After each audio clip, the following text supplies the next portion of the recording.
Bom, nessa aula a gente vai falar sobre os difusores e na aula que vem também a gente vai falar sobre os difusores que têm uma superfície formada por uma figura conhecida, uma figura geométrica conhecida como um plano finito, uma esfera ou uma elipse, triângulos. E na próxima aula a gente vai falar sobre os difusores de sequência numérica e a gente vai também discutir por que eles funcionam um pouco melhor. Mas é útil começar pelos difusores mais simples, formados por figuras geométricas, porque a gente vai ganhar um bom senso de como a gente analisa e como a gente compara os difusores. Bom, a gente deu uma pequena introdução na primeira aula desse capítulo. A gente falou sobre alguns tipos de difusores, como os painéis retangulares finitos, né, que eles vão espalhar em algum grau por causa do tamanho finito. A gente falou sobre os painéis convexos ou côncavos, né, que também vão causar algum grau de espalhamento. A gente falou sobre esses difusores piramidais, né, que vão espalhar também em algum grau. E até aqui são difusores que têm uma superfície formada por uma figura geométrica bem conhecida, né? Todos esses. E a gente tem alguns difusores de sequência numérica, e a gente vai ver algumas sequências numéricas que são usadas para fabricar difusor, para projetar difusor, como a sequência QRD, por exemplo, que está mostrada nesses difusores aqui na figura.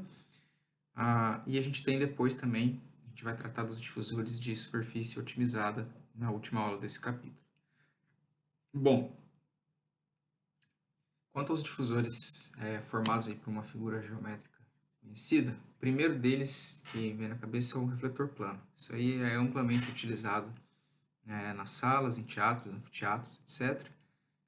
Normalmente eles são usados como refletores, né, para o objetivo é você direcionar a energia sonora para uma determinada região.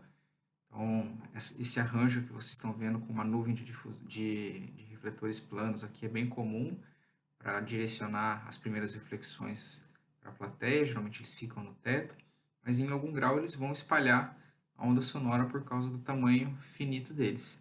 E a gente já discutiu, depois de falar dos modelos para calcular a difração, que um padrão polar típico de um refletor plano cuja superfície é lisa, mas ele é finito, ele vai ter um padrão polar que na região onde o comprimento de onda for muito maior do que o meu aparato, que é o meu aparato refletor, ele vai ser um bom espalhador de energia sonora. Então, ele não vai concentrar reflexão em lugar nenhum, mas ao invés disso, ele vai espalhar a onda que chega nele nas baixas frequências. À medida que a frequência vai aumentando, ele vai se tornando cada vez mais um refletor especular. Então, aqui a fonte está em 0 graus, vocês vão observando que à medida que o comprimento de onda vai diminuindo relativo ao tamanho do aparato, ele vai começando a concentrar a energia no ângulo ali de reflexão, que também é o 0 graus. Por causa da onda estar chegando em 0 graus, a reflexão especular é em 0 graus. E à medida que o comprimento de onda vai diminuindo e diminuindo, ele vai ficando cada vez mais focado ali na direção de reflexão especular. Então, quando o comprimento de onda é bem pequeno comparado ao tamanho do aparato, ele realmente concentra quase toda a energia refletida aqui no ângulo de reflexão especular. E aí formam esses lóbulos, né? Então ele espalha um pouquinho de energia nas direções dos lóbulos, mas a maior parte da energia vai ficar focada ali na reflexão especular, certo? Então esse refletor plano, ele só é um bom espalhador quando a frequência é baixa. Quando a frequência é alta, ele vai se comportar como um refletor que reflete na direção especular, certo? E usualmente a gente usa esse tipo de refletor para redirecionar a energia do meu campo sonoro para alguma determinada região da sala. Então a gente vai trabalhar mais com esse tipo de refletor na região de alta frequência, que é onde de fato ele consegue redirecionar a energia para a região que eu quero, e não na região de baixa frequência, onde ele se comporta de fato como um difusor, certo? Outro aspecto importante é que se você medir o campo sonoro num ponto perto desse refletor plano, né, se ele tiver, por exemplo, numa câmara anecoica, o que o microfone vai medir? O microfone vai medir um som direto, certo? E vai medir uma reflexão. E essa reflexão, se for uma região de alta frequência, essa reflexão ela vai estar bastante concentrada aqui num pico, certo? No domínio da frequência, isso significa que a gente vai ter uma interferência entre esse som direto e essa reflexão. E isso causa, né, aquele efeito que a gente já discutiu de comb filtering, né, que é aquele efeito de deixar o som mais metalizado, a voz metalizada ou com voz de robô, né? Claro que esse efeito, né, quando a gente está considerando apenas um refletor plano, ele é muito pronunciado, porque essa reflexão vai ter uma energia relativamente alta, já que o refletor, teoricamente, ele não é feito para absorver energia, é feito para refletir. Então, se ele reflete e concentra, essa reflexão aqui vai interferir com essa, causando esse efeito pronunciado aqui de comb filtering, no qual a gente tem zonas de frequência que são amplificadas e zonas de frequência que são atenuadas, certo? Então, esse efeito é muito severo quando a gente está falando de um refletor. Ele não vai ser tão severo quando a gente está falando na sala, porque aí vai ter vários refletores e outros aparatos espalhando a onda sonora também. Mas esse efeito acontece, é bom saber que ele acontece. Quando a gente concentra a reflexão no tempo em uma região aqui do tempo, a gente cria esse efeito de comb filtering que a gente não deseja criar. Esse efeito é sempre muito desagradável, tá? Então é bom a gente saber que isso acontece com esse tipo de refletor. Geralmente a gente tem uma concentração de energia numa região do tempo ali, certo? Bom, os difusores aí piramidais, eles são, a gente pode colocar uma figura deles, às vezes eles são desenhados para ter o pico da pirâmide em regiões irregulares, para que o difusor se torne melhor. Mas o que controla a difusão nesses aparatos é esse ângulo aqui do triângulo, certo? Então, quanto maior esse ângulo, mais fechado vai ser o meu triângulo, tá? E o efeito que a gente tem, nesse caso, é que a gente também altera o nosso gráfico polar.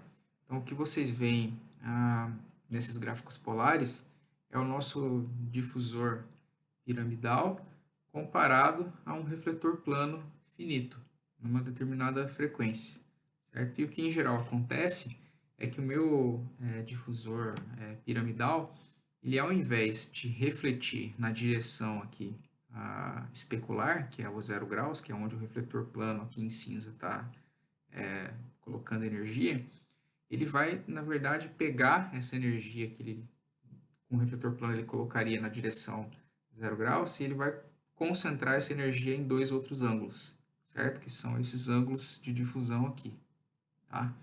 E esses ângulos, eles mudam conforme a abertura do meu triângulo. Então, para 30 graus, com triângulos aqui um pouco mais, um pouco menores os triângulos, ele vai espalhar bem a energia nesses dois ângulos. Então, ele abre um pouco mais esses ângulos de difusão. E quando o triângulo é um pouco mais fechado, né, para 38, por exemplo, ele já começa a pegar essa energia e começar a trazê-la um pouco para perto do ângulo de reflexão especular ali, para o centro, certo? E eu acredito que eu tenha todos esses resultados aqui. Quando o ângulo fica muito grande, tipo acima de 45 ou acima de 60, ele ainda espalha um pouco a energia, o piramidal, mas ele concentra boa parte da energia aqui na reflexão especular. Então ele vai espalhar um pouco aqui pelos lados, até pelo ele ser finito, mas ele não vai ser um difusor eficiente. Então os mais eficientes são os que têm pirâmides aqui um pouco menores, certo?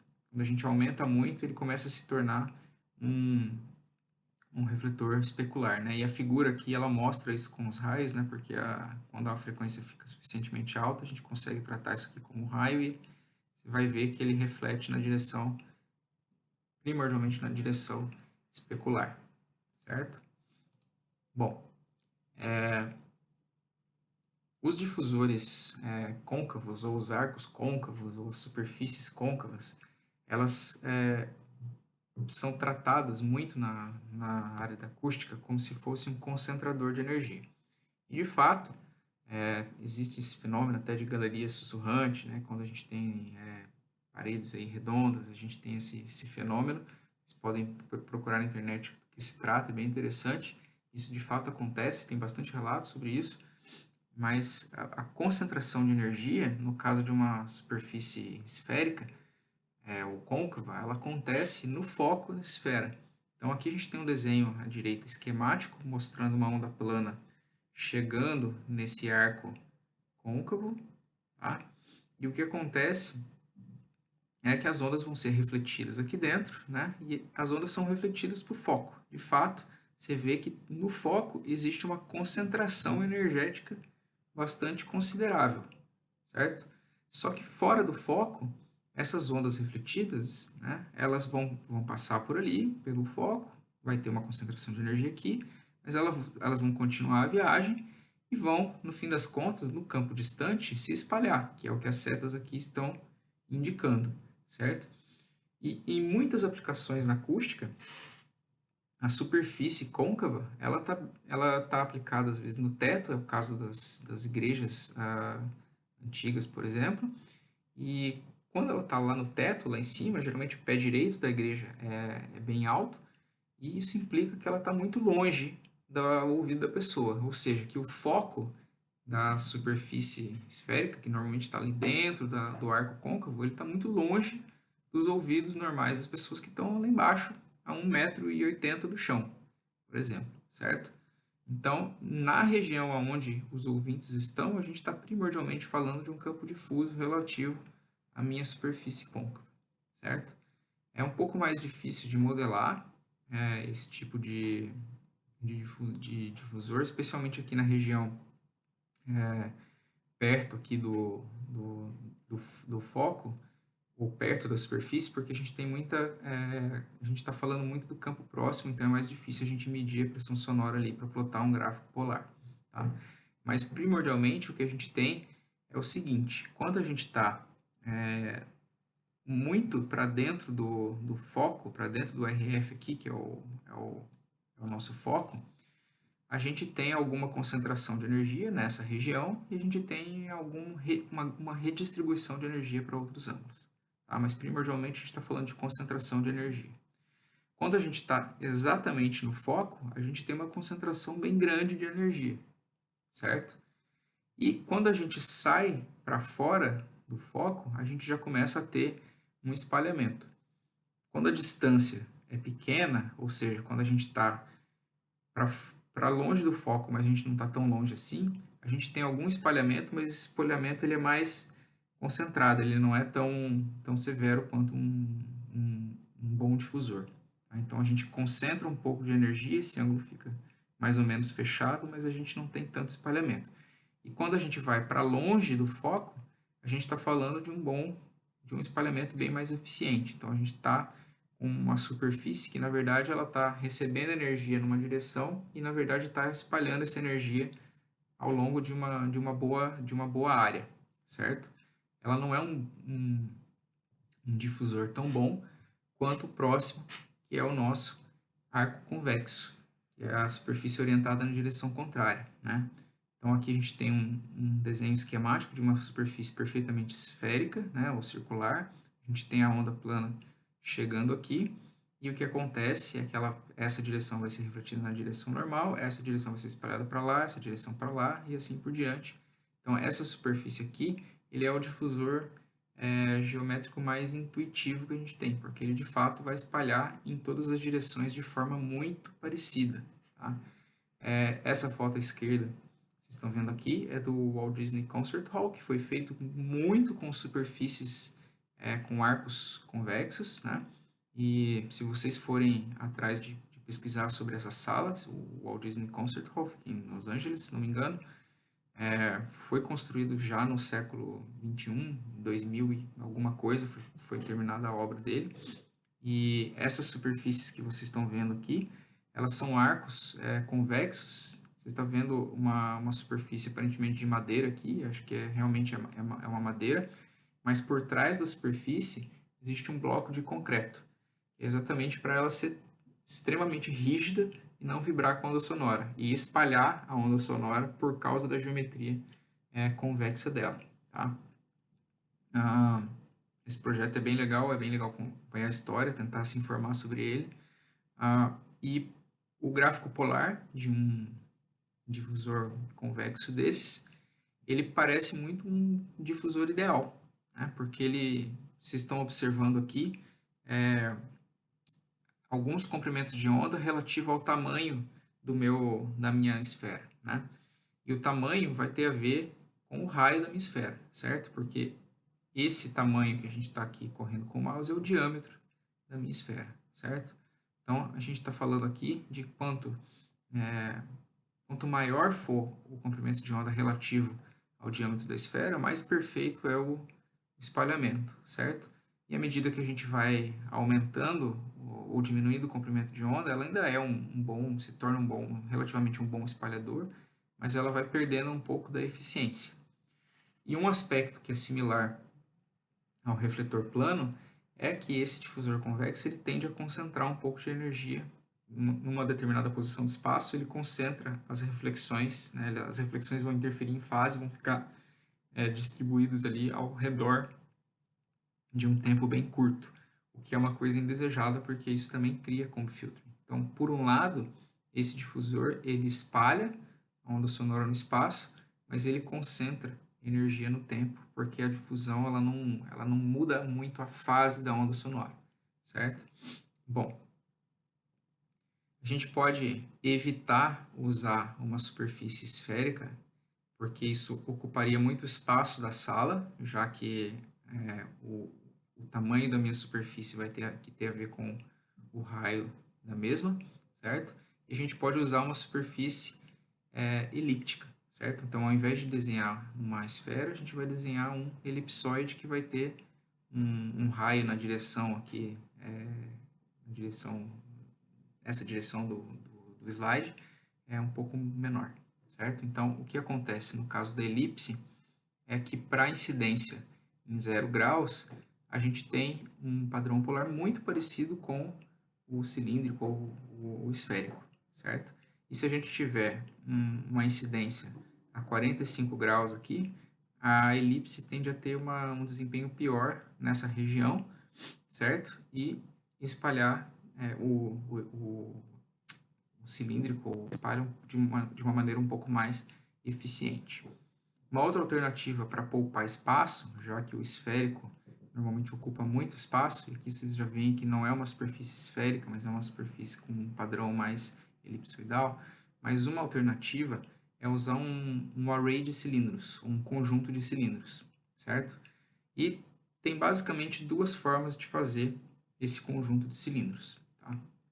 A primeira forma é você definir que esse cilindro vai ter um raiozinho pequenininho, certo? E você concatena vários desses cilindros. Imagina que esse cilindro ele está o comprimento dele está entrando no plano aí do slide, certo? Então ele continua lá para dentro do slide. Você pode pegar cilindros iguais, concatená-los, certo? E aí você vai ter o teu arranjo de cilindros, ou de semicilindros, como isso aqui é chamado, né? Já que isso aqui é meio cilindro só, não é o cilindro inteiro. Arranjar os cilindros, né, dessa forma, colocando cilindros iguais um do lado do outro, gera um problema que a gente vai discutir um pouco mais na aula que vem, que é um problema de periodicidade do teu difusor. Toda vez que você arranja o teu difusor de maneira periódica, você, na verdade, cria um monte de lóbulos nos quais o teu difusor não é eficiente, um espalhador eficiente, certo? Então, o teu difusor perde muito em desempenho, tá? Uma outra forma, então, de lidar com esse problema é fazer um arranjo no qual os cilindros eles não estão concatenados, não são cilindros iguais, mas são cilindros diferentes. Por exemplo, você pode usar dois tipos de cilindros, um com um raio e outro com outro raio, que é o caso aqui. A gente tem um cilindro com um raiozinho menor e um cilindro com um raio maior. E você pode justapor esses cilindros numa sequência numérica tal que o padrão de difusão vai ficar melhor, porque esses lóbulos eles vão começar a ser evitados, certo? Então a gente tem um mecanismo para fazer isso, a gente vai discutir isso na aula que vem, que é fazer uma modulação, certo? Na verdade a gente utiliza duas bases, por exemplo, dois cilindros de raios diferentes, e modula esses cilindros de acordo com uma sequência numérica que vai ter um bom desempenho do ponto de vista de difusão, certo? Então a gente usa a sequência numérica para modular os dois cilindros e a gente vai concatenando de acordo com a sequência numérica, com o que a sequência numérica nos diz. Tá? Que é exatamente o que tem aqui. A sequência é uma sequência que a gente vai discutir na aula que vem, que é a sequência MLS, ou Maximum Length Sequence. Tá? E vocês podem observar aqui no gráfico polar que o primeiro difusor, que é o periódico, o difusor de cilindros exatamente iguais, ele tem um padrão polar que tem algum espalhamento, mas não é tão eficiente. Se a gente usar essa estratégia de modulação, que é usar a sequência numérica, por exemplo, a MLS, para modular dois tipos de cilindros diferentes, a gente tem um padrão polar muito melhor, certo? Significativamente melhor, espalha mais energia, e em geral isso nos leva a um resultado, uma resposta impulso no tempo também, que vai ter o som direto, concentrado, como ele é naturalmente, e essas reflexões que antes seriam concentradas numa região do espaço, elas agora são espalhadas por causa dessa irregularidade aqui maior que a gente tem ao longo dessa superfície como um todo, certo? Ao longo desse difusor, desse aparato difusor como um todo. Tá? Então, usar irregularidade ou usar uma sequência numérica com um padrão que tenha uma boa propriedade de difusão é uma coisa altamente benéfica para a gente chegar num difusor que tem um desempenho muito melhor, como esse caso aqui do nosso array de semicilindro aperiódico. Tá? E por fim, desses geométricos, a gente tem uma coisa que é comum, que é o uso de batentes de madeira. Né? Isso aqui é basicamente você pegar uma ripa de madeira e colocar ela na parede.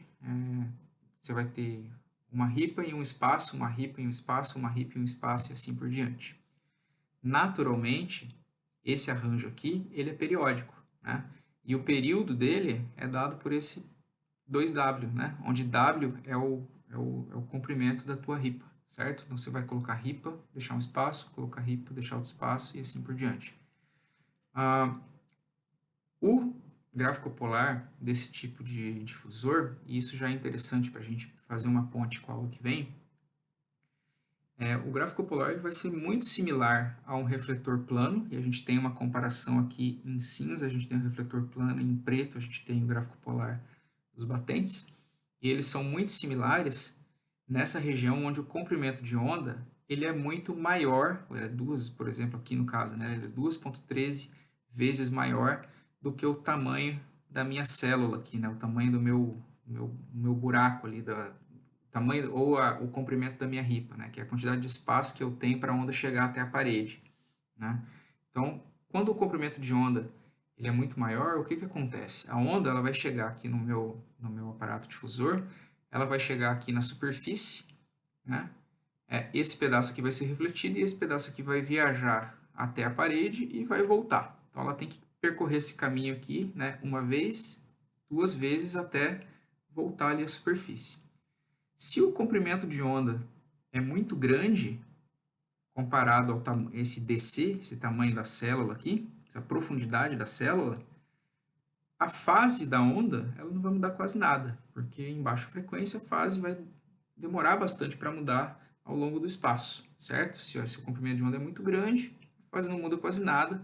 Logo, é como se toda essa superfície aqui se comportasse como um refletor liso, plano, certo? Porque essa célula, esse comprimento dessa célula não vai ter capacidade de mudar a fase da onda suficientemente.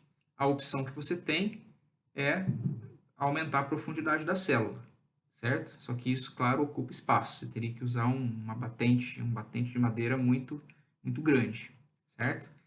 À medida que a gente muda essa relação, que o comprimento de onda vai ficando menor do que o tamanho da célula, ou da mesma ordem de grandeza que o tamanho da célula, o difusor começa a espalhar. Então, quando o comprimento de onda é um pouco menor já que o tamanho da célula, o comportamento desse tipo de batente aqui vai ser muito similar ao dos triângulos, né? Isso tem um pouco a ver com a periodicidade dele também. Então, o que vai acontecer é que a onda vai chegar aqui, no caso aqui a incidência normal, e ele vai ser um bom redirecionador de energia. Então, ele pega um pouco dessa energia que ele colocaria aqui em 0 graus e coloca aqui né, nos ângulos de difração aqui, em torno ali de 40, 45 graus, certo?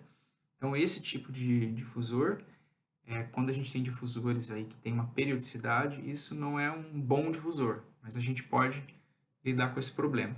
E a partir da aula que vem, a gente vai lidar com esse problema com algumas sequências numéricas que a gente vai ver, como a sequência MLS, como a sequência QRD, PRD, etc.